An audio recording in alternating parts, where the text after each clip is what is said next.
In his teaching, Jesus said, "Beware of the scribes who like to walk about in long robes, to be greeted obsequiously in the market squares, to take the front seats in the synagogues and the places of honor at banquets. These are the men who swallow the property of widows while making a show of lengthy prayers. The more severe will be the sentence they receive."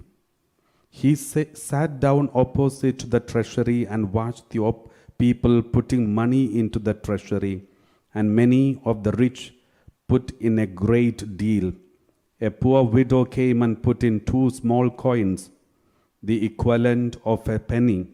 Then he called his disciples and said to them, "I tell you solemnly, this poor widow has put more in than all who have contributed to the treasury.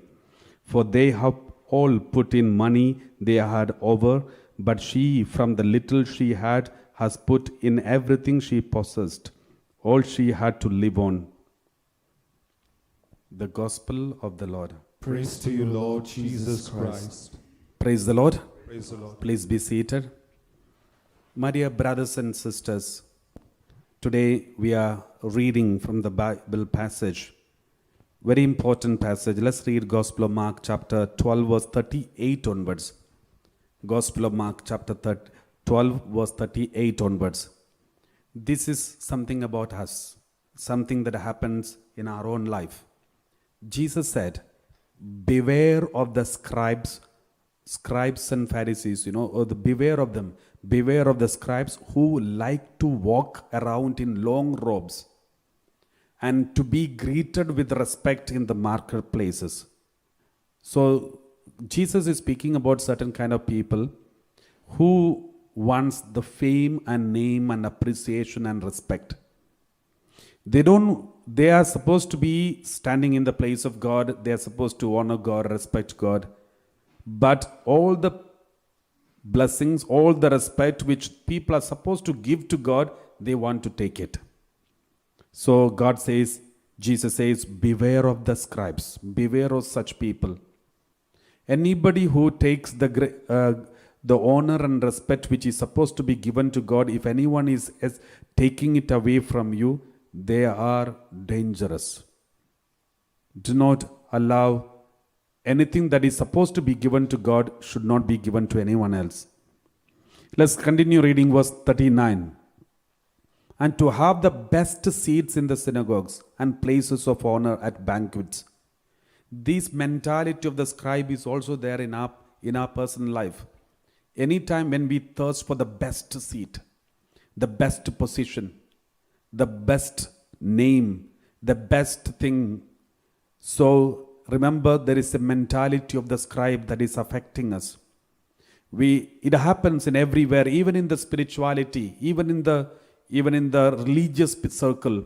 The same thing happen in the retreat centers, in the congregations, in communities, in convents, among the priests, bishops. There is these kinds of mentality can affect, because we want positions, we want high positions. When we have this thought in our heart, remember, we are the biggest block of the evangelization.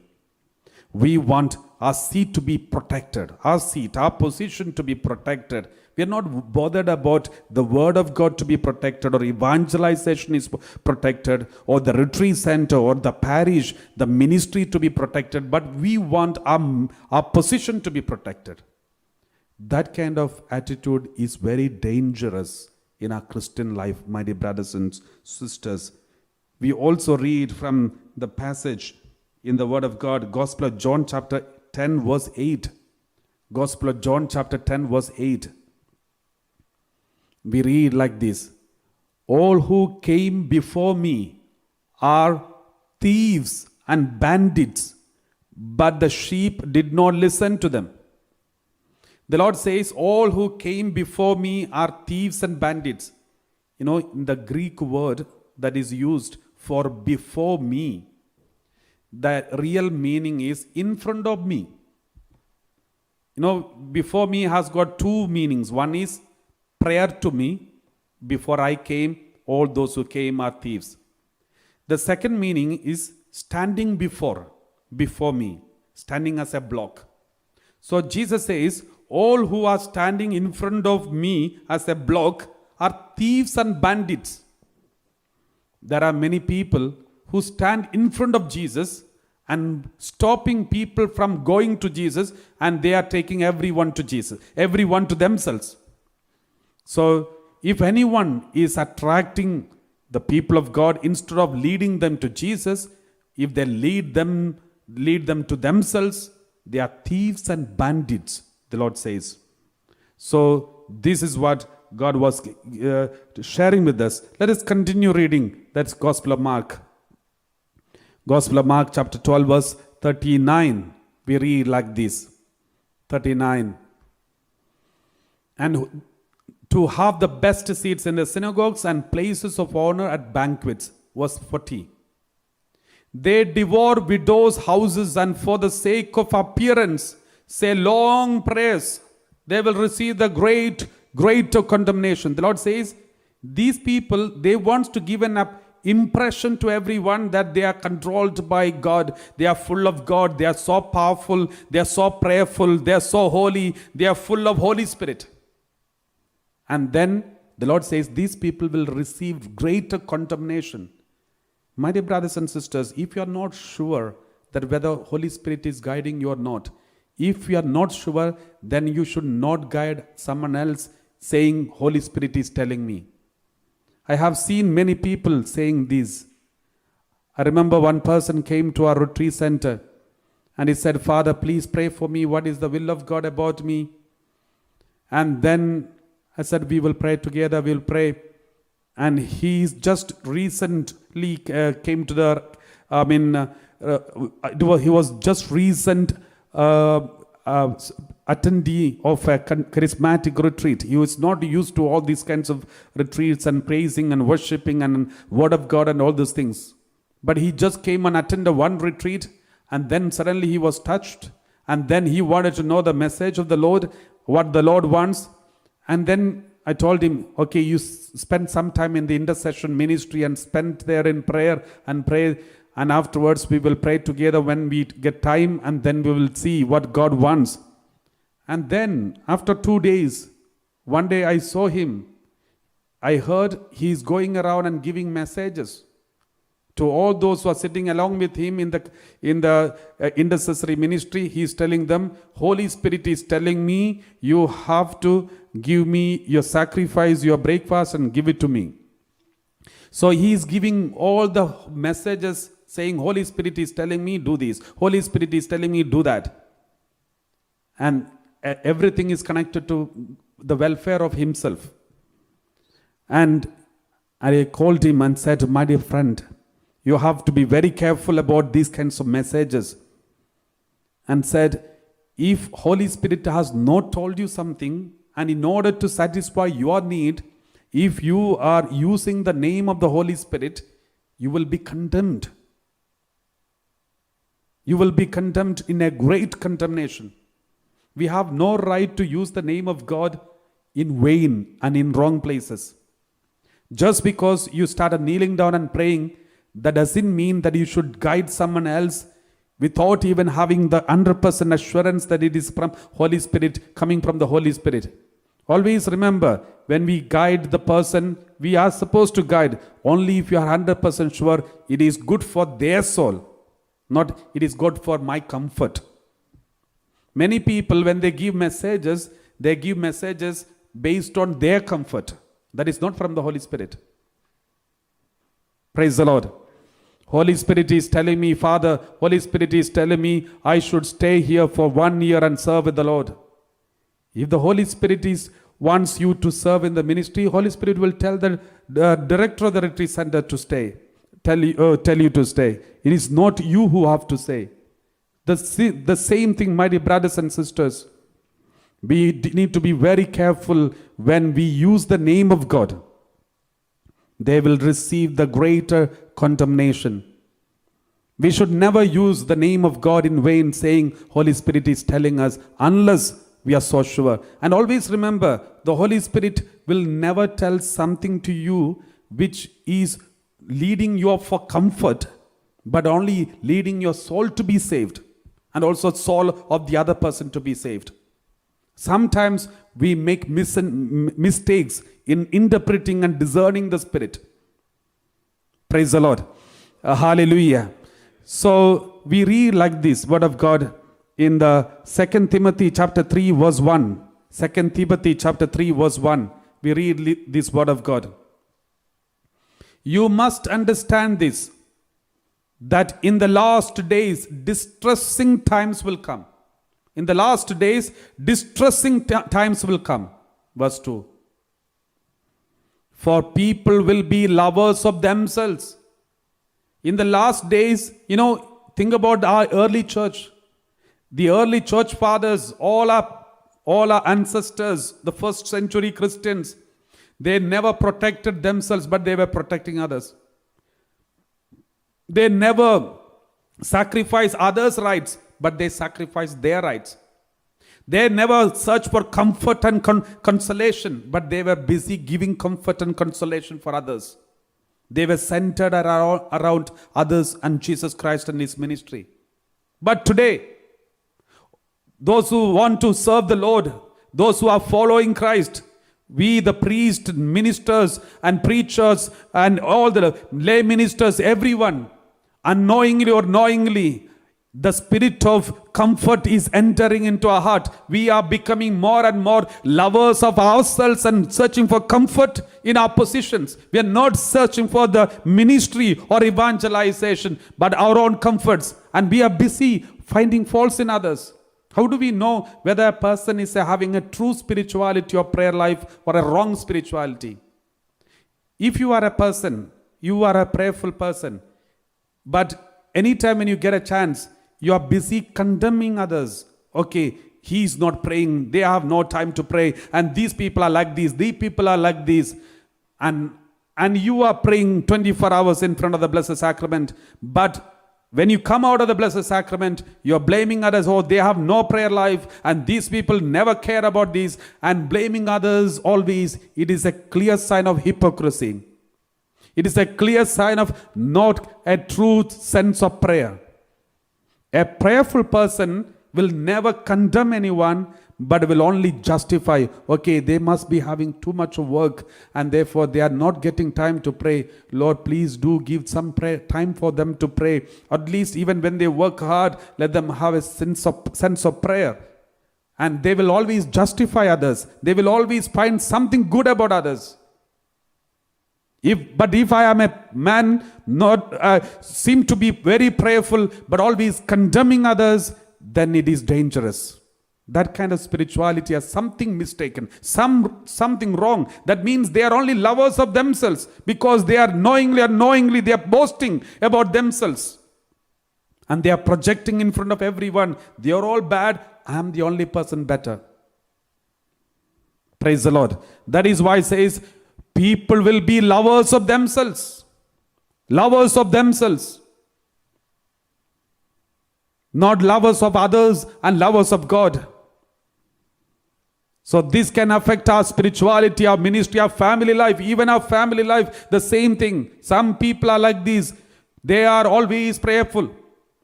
I've seen some people with one rosary here, one rosary, or so many rosaries and scapulars in the neck, and then go to every day for morning for the Holy Mass, and evening for the live streaming, and all the services, wherever they get, they go, and have the rest of the time gossiping. Rest of the time blaming husband and say, oh, he is not a man of prayer. He is all of this world. Children are all disobedient, and they are like this, like that. This is a clear sign of hypocrisy. It is not a clear sign of a man of prayer or woman of prayer, the symptom or sign of a woman of prayer. But instead, it is a mask. Therefore, the Lord says, people will be lovers of themselves. My dear brothers and sisters, the Lord is asking us to love not our own comfort and consolation, our support, our pleasure, our enjoyment, our time, our energy, our investment, our money, all these things. and let us think about others. That is more important. Praise the Lord. Even if you are rejected, even if you are feeling abandoned, even if you feel that you are good for nothing, and even if you felt you are not needed, don't worry. God needs you somewhere else. The second one is lovers of money. People will be lovers of money, even in the spirituality, even in the spiritual places, even their ministry and everything centered around some fame or name or wealth or appreciation or money. My dear brothers and sisters, let's examine in this world. We need to examine our conscience and see. Now there is a big problem. The live streaming and these online services, online ministry, everyone is going for online. And now everyone is becoming preachers. And everyone wants viewership and subscribers. But in this process, there is a possibility that we may lose the real heart of the preaching, real heart of evangelization. We may become more peripheral, more focused on all the other attractions than the real love of God.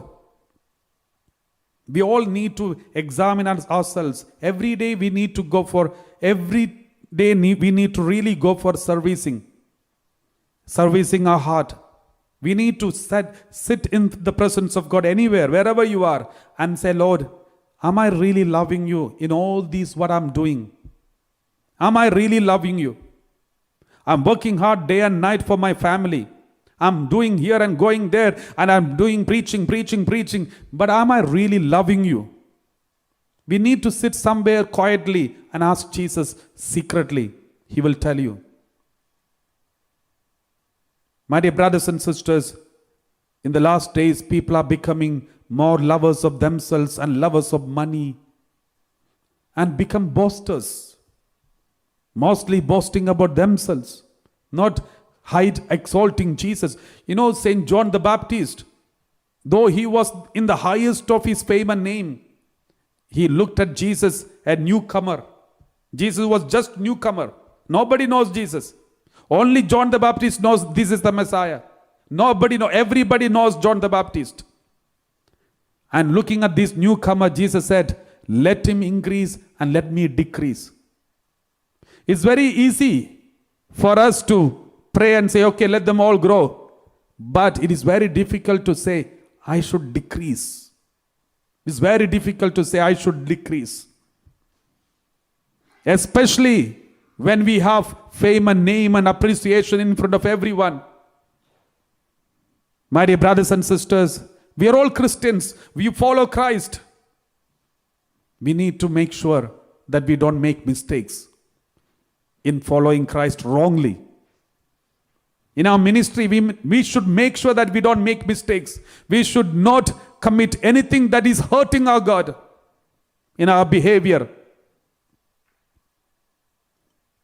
Our action should never be a block for the word of God, my dear brothers and sisters.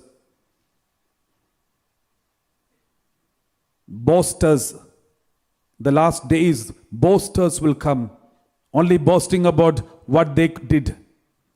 And then another one, the last days, arrogance will increase. Arrogance. People will become arrogant between each other, even between husband and wife, between the parents and children. Many children in their young age, they are trying to control their parents.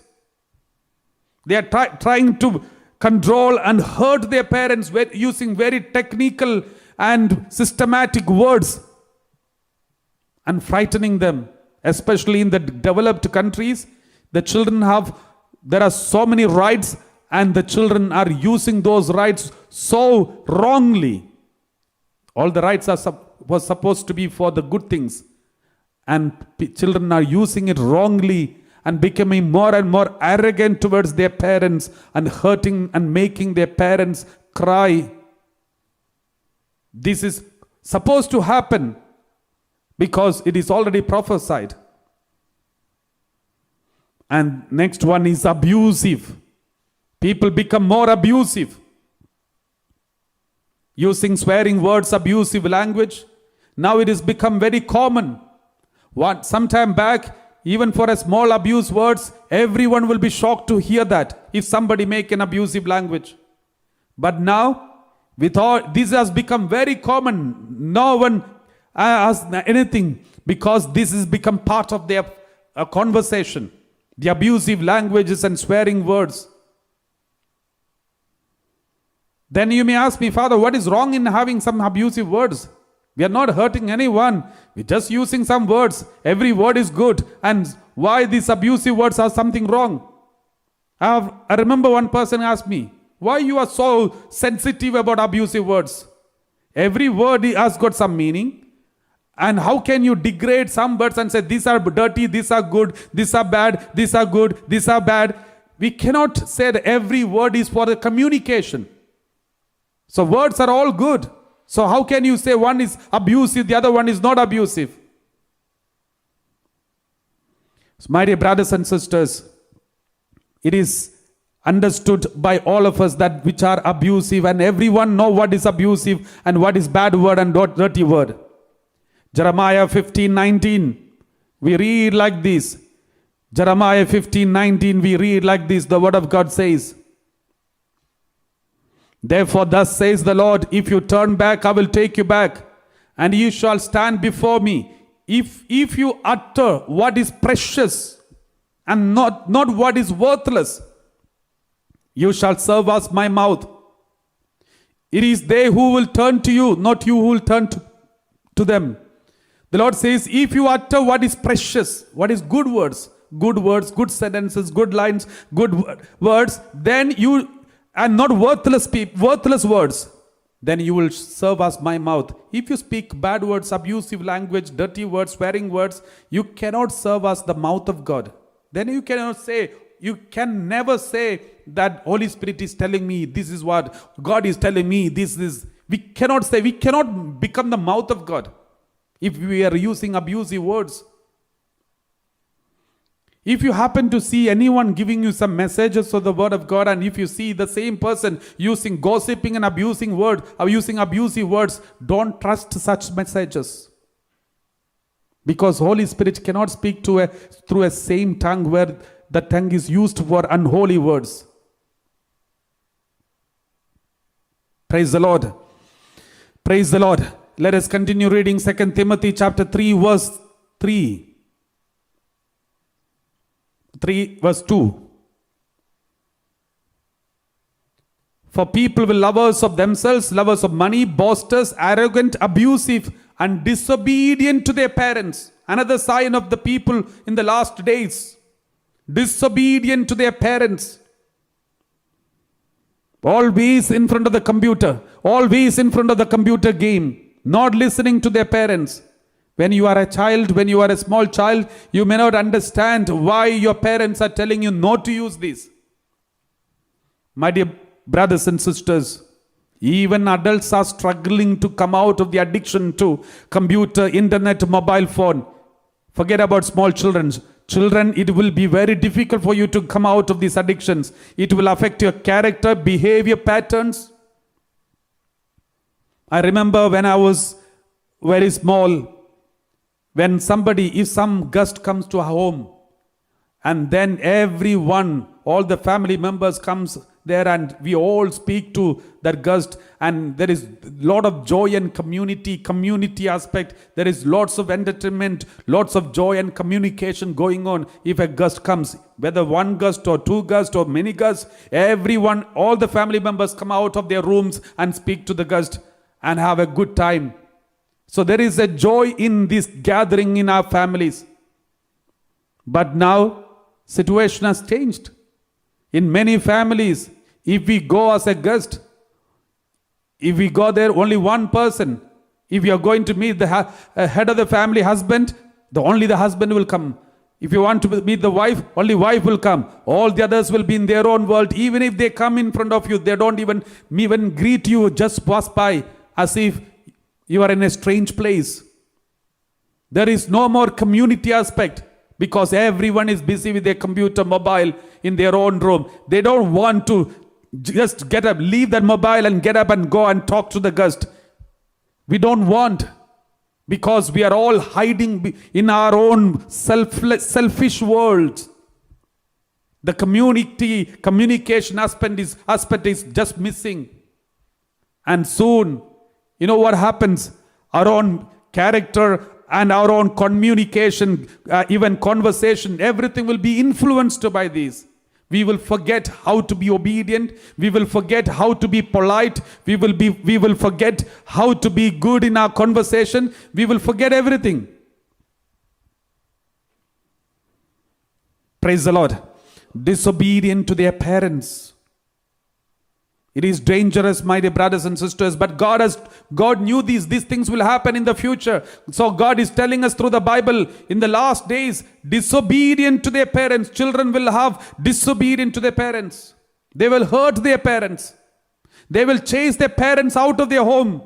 They will send them to the old age homes, but not time to take care of them. Some families, they have no option but just to send their parents to the old age home or some other care homes, because of the character of the parents. Some parents in the old age, they are more abusive, more hurting, and more irritating and disturbing. And I've seen many children, many adults who are the children of the parents struggling to take care of their parents, and with tears they send them to the care homes because they are unable to take care of them. But there are also people, good parents, but the children are not good, and sending them to the old age homes. Both are there. But my dear brothers and sisters, for everything we have to give an account in front of God. If we have justification for us, if it is a true justification, of course, God understands it. But at the same time, if there is no proper justification, only for our comfort and consolation, never thought of the goodness of the other person, then we will have to give an account in front of God.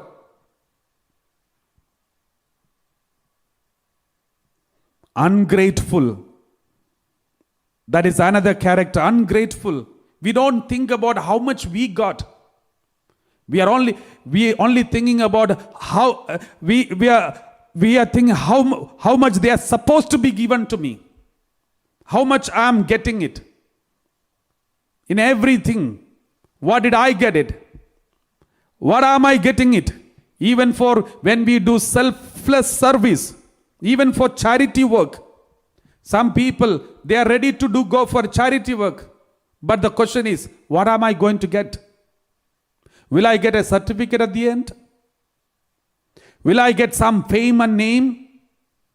Or will I get some fund? Or will I get some support in my job? Is it going to be useful for my future? Then I'm ready to go.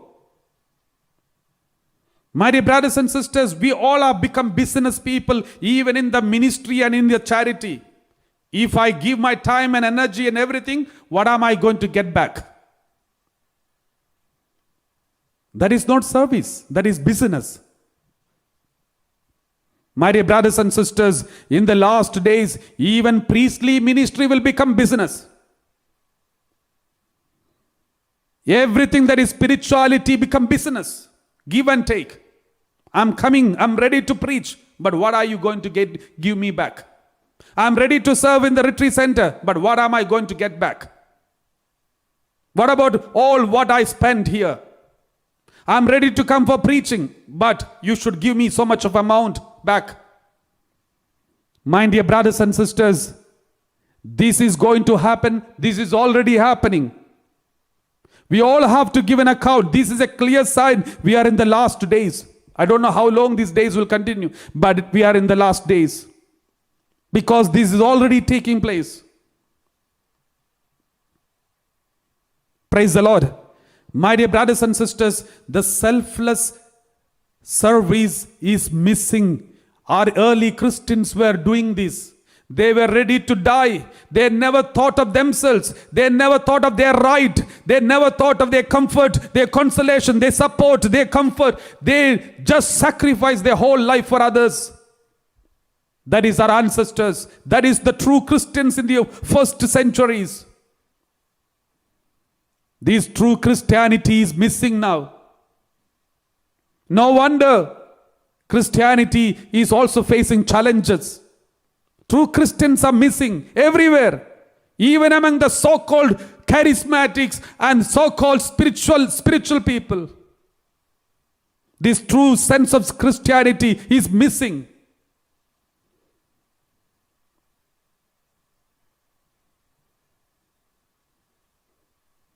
I have been into many ministry for many years, and in many ministries, many part of many things, but I have also seen this struggle everywhere, the problem of divisions and community aspects problems and selfishness and self-centeredness and many other things affect individuals.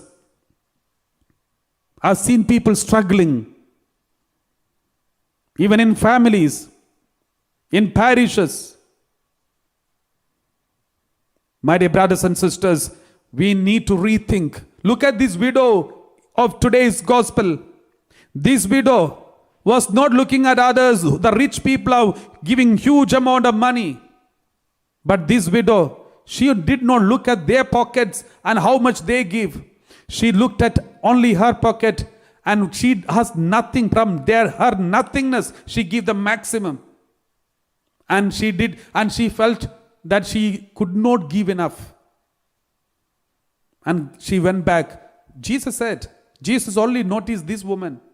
Jesus didn't appreciate anyone who paid £100 or £1,000 or maybe £1,000,000.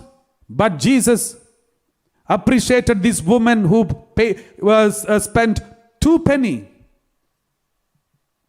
because her attitude. My dear brothers and sisters, it is not how many hours and years and how many people you served. That is not a matter at all in the presence of God. How you served. Not how many or how much, but how you served. Is it out of love? If this is missing, everything is missing, my dear brothers and sisters. Revelation chapter 2 verse 2. Revelation chapter 2 verse 2. I know your works, your toil, your patient endurance. I know that you cannot tolerate evildoers. You have tested those who claim to be apostles, but are not, and I have found them to be false. I know your patience. I know your hard work. I know your toil. I know your patient endurance. I know all your hard work. I know that you are preaching every day. I know that you are doing charities. I know that you are spending lots of hours in front of the Blessed Sacrament. I know that you are helping so many people to change. I know that you are reciting thousands of ejaculatory prayers, thousands of rosaries and Divine Mercy Chaplet. I know that you are doing it. But verse 3. I also know that you are enduring patiently and bearing up for the sake of my name, and that you are not grown weary, you are not getting tired of doing these services and all. I know that you are so prayerful. But, verse 4, but I have this against you, that you have abandoned the love you had at first. Where is the first love you had? When you started experiencing God for the first time, when you attended the first retreat, when you had the first confession, first adoration, first time you joined the ministry, first time you became a priest, the first days of your life, where is that love? Where is that commitment? Where is that true love that you had inside? Where did you go wrong? When did you start falling down? When did you start losing all these things? Your initial love between husband and wife after marriage, where is it gone? That understanding mind, where is it gone? I have this against you, that you have abandoned the love you had at first. That initial love is missing, my dear brothers and sisters. Even if we gain the whole world, even if we become very famous and do service after services, if your soul is lost, what kind of ministry you do, what kind of a family life you do, what kind of a religiosity that you practice.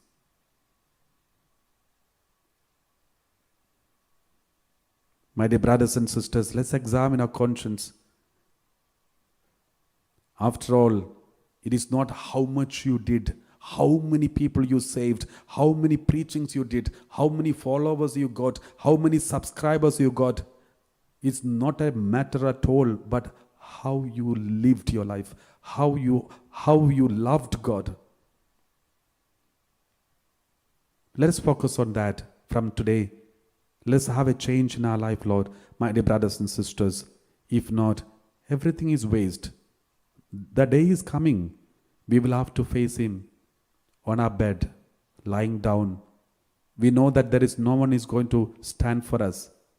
No groupism, no support, no divisions, nothing. No party, no political party whom we served. No, not even the church in which we were leaders. Nobody will stand next to you. You will have to face Jesus alone. Not even your father, mother can help you. Not even your husband or boyfriend or girlfriend, over maybe. No one can help you. That moment, you will have to face Jesus alone. And you may say, Jesus, I did Lord. I did this, I did that, I did this. I had so many followers, so many subscribers, so many people viewed my preaching, and so many were appreciating me, and so much work I did. But the Lord will say, could you please tell me your name? I don't know who you are. Jesus said, you evil doers, get away from me. I don't know you.